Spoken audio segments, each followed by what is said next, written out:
अस्सलाम वालेकुम। वेलकम करती हूँ आप सबको अपने चैनल साइमास रेमेडीज़ में। मैं हूँ डॉक्टर साहिबा। उम्मीद करती हूँ आप सब लोग खैरियत से होंगे। रेमेडी है वो काफ़ी रिक्वेस्टेड रेमेडी है। मुझे पर्सनली कुछ मेरे फ्रेंड्स ने मुझे रिक्वेस्ट किया था कि मैं हेयर के बारे में भी कुछ बात करूँ। हेयर जो फॉलिंग है या जो रफनेस है हेयर में, उसके हवाले से भी कोई रेमेडी बताऊँ, क्योंकि अब तक मैं स्किन के हवाले से ही बात करती आई हूँ। तो इन सब की रिक्वेस्ट पर मैं आज की जो वीडियो है वो जो बनाने लगी हूँ वो हेयर फॉलिंग के हवाले से है। हेयर के हवाले से यानी बालों के हवाले से जितने भी प्रॉब्लम्स हैं, चाहे वो हेयर फॉलिंग है, चाहे वो रफनेस है, या बालों के अंदर गंजापन जो अमूमन लड़कों में अर्ली एज में पाया जाता है, उन सब के लिए बहुत ज़बरदस्त की रेमेडी है। इसके इंग्रेडिएंट को, इसके मेथड को बहुत तवज्जो से सुनिएगा और समझिएगा। और इस सारी डिपेंड आपकी जो रेमेडी है वो इस पर ही करती है कि आप इसको बनाएंगे उतने ही कॉन्शियसनेस के साथ, वरना आपकी रेमेडी ख़राब हो सकती है। तो चलिए आज की रेमेडी के हवाले से आगे बढ़ते हैं और आप इंग्रेडिएंट जो है वो इसके नोट कीजिए। इसके जो इंग्रेडिएंट, पहला जो इंग्रेडिएंट है वो लेमन है, जो है 3 लेमन आप लेंगे, और इसका जूस भी चाहिए और इसका छिलका भी चाहिए। लेमन जो है वो बालों के जो है वो एंटी डैंड्रफ का काम करता है बालों के लिए, और जो डैंड्रफ है उसको जड़ से ख़त्म करता है। इसके अलावा जो ओपन पोर्स होते हैं स्कैल्प पे, उसको भी बंद करता है। ये हमारी वैसे भी स्किन के लिए और डाइट के लिए विटामिन सी से भरपूर होता है, जैसा कि आप सब जानते हैं। तो ये बालों के लिए भी बहुत ज़्यादा बेनिफिशियल होता है।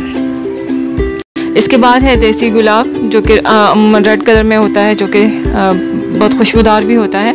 वो वाला आपने गुलाब लेना है। वो है तकरीबन 3 अदद आपने गुलाब लेने हैं। इसकी हमें सिर्फ पेटल्स चाहिए, इसकी बाकी लीव्स और बाकी चीज़ें हमें नहीं चाहिए। ये जो है कूलिंग इफ़ेक्ट रखता है, बालों के लिए कलर बाइंडिंग का काम करता है, और आपके सर में बनने वाली जो डैंड्रफ होती है उसके लिए भी बहुत ज़्यादा बेनिफिशियल होता है। और इसके अलावा आपकी दिमाग और सर की ठंडक के लिए भी बहुत बेहतरीन है। बालों को जो है वो कंडीशनिंग भी करता है। इसके बाद है कड़ी लीफ, यानी कि कड़ी पत्ता, जो कि अमूमन हम अपने खाने पकाने में यूज़ करते हैं। इसके हमें तकरीबन 25 से 30 जो है वो लीव्स चाहिए। इसकी भी हमें जो टहनियाँ हैं बारीक, वो नहीं चाहिए। ठीक है, आप इसके पत्ते अलग कर लीजिएगा। तो ये जो है कड़ी लीफ जो है बालों को बढ़ाने के लिए बहुत ज़बरदस्त फास्ट जो है वो ये वर्क करता है, और ये बहुत ज़्यादा बेनिफिशियल है बालों के लिए। जड़ से बालों को मजबूत करता है, बालों को बहुत ज़्यादा नरिश करता है और शाइन करता है। ये बालों के लिए बहुत ज़्यादा मुफीद है। इसको मुख्तलिफ़ किस्म के तेल बनाने के लिए भी यूज़ किया जाता है। मैं आने वाले दिनों में मज़ीद कुछ रेमेडीज़ बताऊंगी जो कि कड़ी लीफ के हवाले से होंगी और इसके बेनिफिट्स के बारे में होंगी। इसके बाद जो थर्ड इंग्रेडिएंट है वो है हिबिस्कस फ्लावर, यानी कि हम जिसको आम ज़ुबान में चाइनीज़ फ्लावर कहते हैं। आपके कंट्री के हिसाब से या आपके इलाके के हिसाब से इसको किस नाम से बुलाया जाता है वो आप देख लीजिएगा। ये फ्रेश फार्म में अगर आपको मिल जाए, आमतौर पे नर्सरी से बहुत इजीली मिल जाता है, लेकिन अगर आपको फ्रेश फार्म में नहीं मिलता तो पंसारी की शॉप से आपको इजीली मिल जाएगा। आप इसकी पिक्स दिखा के भी आसानी से ले सकते हैं। इसका जो बेनिफिट है बालों के लिए वो बहुत ज़बरदस्त है। ये जो है हेयर स्पा का काम करता है, बालों की रफनेस को ख़त्म करता है। इसके अलावा बालों को जो है वो शाइन करता है। जैसे कि बाज़ औक़ात बाल हमारे शैम्पू के बाद जोड़े आते हैं, बालों के लिए बहुत ज़बरदस्त वर्क करता है। और इसमें जो है सबसे इसका जो बेनिफिट है कि कुछ चीज़ें होती हैं जो आप एक मखसूस सीज़न में यूज़ कर सकते हैं, लेकिन ये जितनी जो मैं रेमेडी बता रही हूँ दोनों सीज़न में आप यूज़ कर सकते हैं, यानी सर्दी और गर्मी। तो हिबिस्कस फ्लावर भी आप सर्दी गर्मी के दोनों सीज़न में बासानी यूज़ कर सकते हैं अपने ऑयल के थ्रू। इसके बाद जो है वो आपका इंग्रेडिएंट है कैम्फर, जिसको हम काफूर भी कहते हैं। ये हमें तकरीबन 5 से 6 ग्राम के करीब चाहिए, और ये क्रूड फार्म में, यानी कि हमें जो है वो ऑर्गेनिक जो है वो चाहिए। कैम्फर, उसकी टैबलेट्स वगैरह जो है वो नहीं चाहिए। ये भी स्किन और मेडिसिन के लिए यूज़ होता है, सर्दी और गर्मी दोनों में जो है यूज़ किया जा सकता है, लेकिन ज़्यादा बेटर है क्योंकि इसमें कूलिंग इफ़ेक्ट होता है। अगर सर्दी में आप ऑयल बना रहे हैं तो आप इसको चाहें तो इसकी क्वांटिटी कम कर सकते हैं, लेकिन इतना ज़्यादा क्वांटिटी में नहीं होगा कि आपको बहुत ज़्यादा कूलिंग इफ़ेक्ट दे अगर सर्दियों में बनाएंगे तो। लेकिन चूँकि अब गर्मियाँ हैं तो इसको आप इजीली यूज़ कर सकते हैं। ये भी बालों के लिए बहुत बेनिफिशियल है, बहुत कूलिंग इफ़ेक्ट देता है, आपके डैंड्रफ को ख़त्म करता है। इसके अलावा जो है ये आपके जो पोल्स होते हैं उनको जो है बंद करता है, जो ऑयल प्रोडक्शन है उसको भी कंट्रोल में करता है। बालों को जो है वो शाइन भी देता है कैम्फर, तो ये इसके लिए बहुत फ़ायदेमंद है। और इसके अलावा जिन बच्चों को लीखें या जुएँ हो जाती हैं उसके लिए भी बहुत बेनिफिशियल है, बहुत आसानी से उनको रिमूव करता है।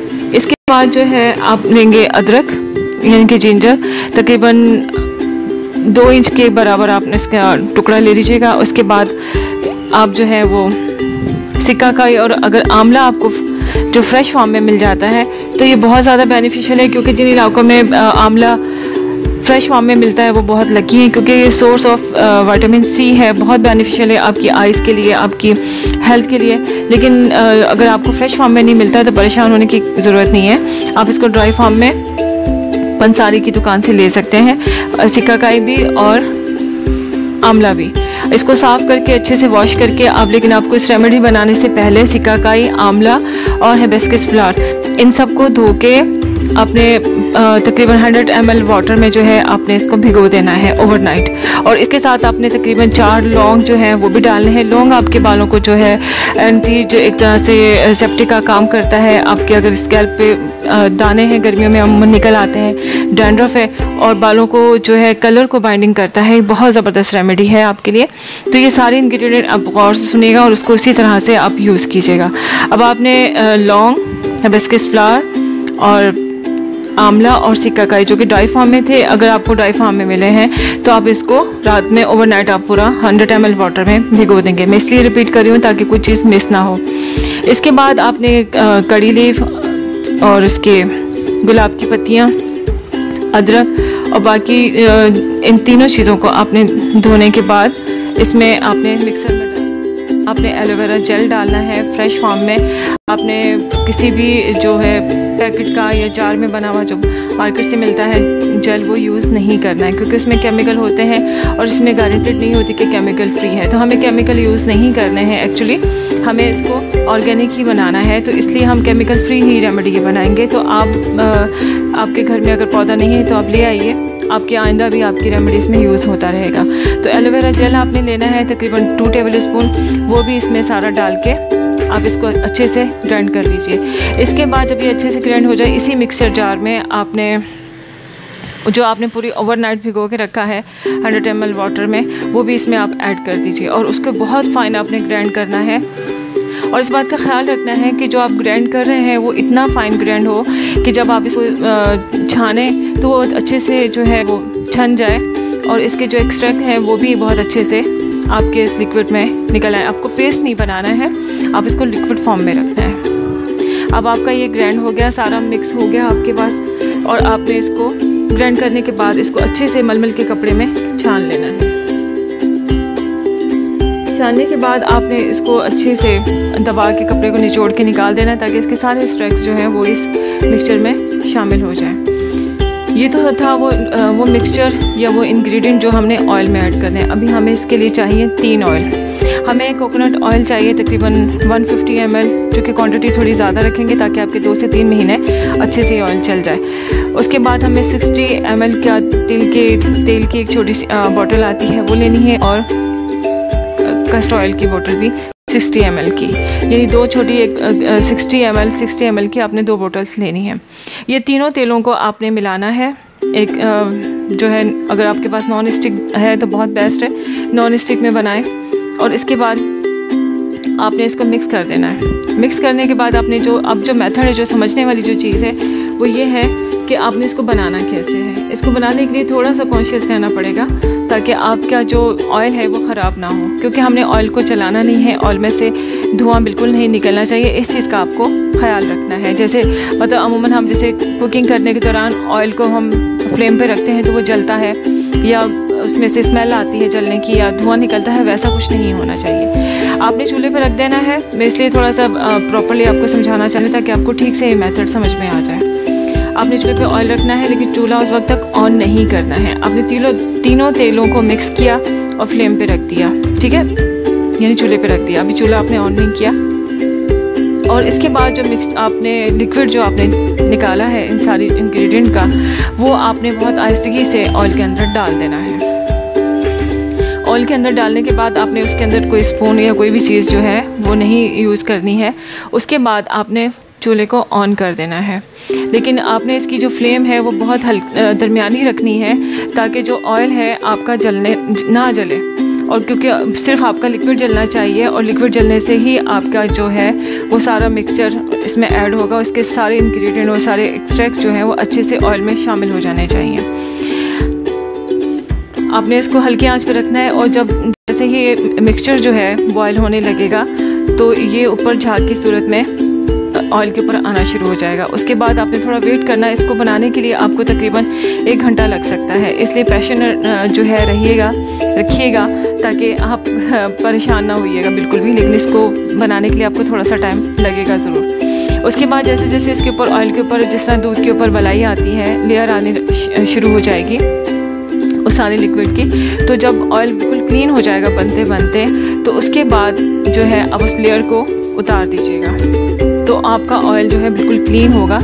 अगर आप इसको नॉन स्टिक में बनाते हैं तो बहुत बेस्ट है, लेकिन अगर आपके पास नॉन स्टिक बर्तन नहीं है तो भी परेशान मत हुइए। तो आप इसके लिए आप तवा यूज़ कर सकते हैं कि आप इस बर्तन के नीचे जिसमें आप ऑयल बना रहे हैं उसके नीचे आप पहले तवा रख लीजिए, उसके बाद आप अपना बर्तन रखिए जिसमें आप ऑयल और ये मिक्सचर आप बना रहे हैं। तो इससे ये होगा कि डायरेक्ट हीट नहीं पहुँचेगी और आपका ऑयल जो है वो ख़राब नहीं होगा। जब आपका ऑयल तैयार हो जाएगा आप ख़ुद देख लेंगे कि ना तो आपका बर्तन जला है, ना ही तेल का कलर बहुत ज़्यादा डार्क हुआ है, बल्कि जो इंग्रेडिएंट आपने डाले थे स्लाइटली ग्रीन जो है या स्लाइटली गोल्डन टाइप का कलर उसका हो जाएगा आपके ऑयल का। उसके बाद आप इसको थोड़ा सा ठंडा होने दें और जो कैम्फर मैंने आपको बताया था 5 ग्राम उसको आप क्रश कर लीजिए और इस ऑयल में ऐड कर दीजिए। आप फ्लेम बंद कर दीजिएगा, उसके बाद ही आपने इसमें यूज़ करना है सब कुछ, और इसमें ऐड कर दीजिए। और उसके बाद आप इसको चाहें, अगर आपको लगता है कि इसमें थोड़े से पार्टिकल्स रह गए हैं तो आप इसको दोबारा से छान सकते हैं, मलमल के कपड़े से या किसी भी अच्छे स्ट्रेनर से आप इसको छान सकते हैं। छाने के बाद इसको जब ये रूम टेम्परेचर पे आ जाए तो इसमें फिर आपने डालने हैं विटामिन ई के 4 कैप्सूल। जी हाँ, विटामिन ई के 4 कैप्सूल हैं, वो आपने इसके अंदर डालने हैं।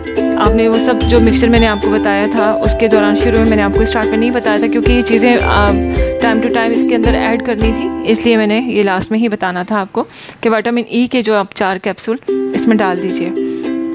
अच्छा, जब आप मिक्सर बनाएंगे एक बात का ख्याल रखिएगा कि लेमन को आपने कट करके डालना है और उसके बीज निकाल देने हैं। जब आप स्टार्ट में जब आप मिक्सी में डालेंगे ना, ये चीज़ मैंने आपको रिमाइंडर इसलिए करवा रही हूँ ताकि आपको याद रहे कि बीज उसमें ऐड नहीं करने हैं, आपने सिर्फ छिलका और उसका जूस आपने ऐड करना है। ठीक है, तो ये आपकी रेमेडी हो गई तैयार। अब इसका जो एक प्रॉपर आप इसको यूज़ कर सकते हैं। शुरू के दिनों में, अब हफ्ते में स्टार्टिंग में 3 दिन यूज़ कीजिए।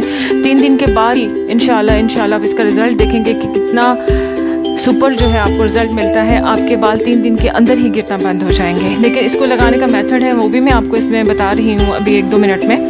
तो आप इस तेल को जब आप रेगुलर यूज़ करेंगे 3 दिन के बाद आप वीक में जो है 2 दिन या 3 दिन यूज़ कर सकते हैं अपनी सहूलत के हिसाब से। और इस ऑयल को लगाने के लिए ज़रूरी है कि आप नाइट में यूज़ कीजिए ताकि आपकी जो ऑयल है 6-7 घंटे आपके सर में रहे। लेकिन अगर आपकी मजबूरी है कि आप रात में यूज़ नहीं कर सकते तो आप शाम में या दिन में आप उसको यूज़ कीजिए और फिर वॉश कर दीजिए। और इसके दौरान आपने ख्याल रखना है कि आपने जो भी शैम्पू यूज़ करना है या तो वो टोटली हर्बल शैम्पू हो या माइल्ड शैम्पू हो। माइल्ड शैम्पू जो अमूमन हम बेबी शैम्पूज़ भी कहते हैं जो बच्चों के लिए यूज़ किए जाते हैं, वो शैम्पू आप यूज़ कीजिए। पानी का इंटेक आप अपनी हमेशा, मैं चाहे कोई रेमेडी बताऊं आपकी हेल्थ के हवाले से, चाहे वो बालों के हवाले से हो या आपकी स्किन या ब्यूटी से रिलेटेड कोई भी रेमेडीज़ हो, पानी का इंटेक आपने ज़्यादा रखना है। अपनी डाइट का भी बहुत ख्याल रखना है, क्योंकि हमारे बाल अमूमन गिरते तब है जब हमारी बॉडी में कुछ विटामिन्स की कमी हो जाती है। ठीक है, विटामिन डी या विटामिन B12 की कमी की वजह से हमारी बॉडी में इस तरह की चेंजिंग आती है कि हमारे बाल जो है वो गिरना शुरू होते हैं। तो इसलिए अपनी डाइट का बहुत ख्याल रखिए। तो हल्की फुल्की एक्सरसाइज भी कर दीजिए ताकि आपके अंदर जो है ब्लड सर्कुलेशन अच्छे से रहे, क्योंकि अमूमन हम अच्छा सा मसाज अपने सर में नहीं देते हैं, जिसकी वजह से हमारी ब्लड सर्कुलेशन प्रॉपर वे में नहीं होती है, जिससे डैंड्रफ पैदा होती है और हमारी बाल जो है वो गिरना शुरू कर देते हैं। तो चलिए, अब आपको मैं इसके लगाने का भी एक मेथड है, बहुत छोटा सा मेथड है, वो भी आपको फॉलो करना होगा। मैं आपको बता रही हूँ। जिनके सरों में बहुत ज़्यादा डैंड्रफ है उनको सबसे पहले 2 या 3 लेमन अपनी बालों की लेंथ के हवाले से ले लीजिए, निकालना है उसका जूस और छिलके समेत ही उसको जो है आप अपने स्कैल्प पे उसको अच्छे से यूज़ करना है। यानी कि आपने उसको रगड़ के यूज़ करना है अपनी स्कैल्प पे, ताकि उसमें पार्टीशन देकर आप उसको यूज़ कीजिए, ताकि स्कैल्प पे बहुत अच्छे से लेमन का जूस जो है वो लग जाए। तकरीबन 10 से 15 मिनट आपने उसको लगा के अच्छे से मसाज करना है। और सर आपका वॉश होना चाहिए, गंदे सर में आपने ये तेल यूज़ नहीं करना है। यानी आपने 2-3 दिन पहले शैम्पू किया, आपका सर में जो है डस्ट है या कचरा है, गंदगी कुछ भी, आप उस सूरत में ये तेल यूज़ नहीं करेंगे, आपको फ़ायदा नहीं देगा।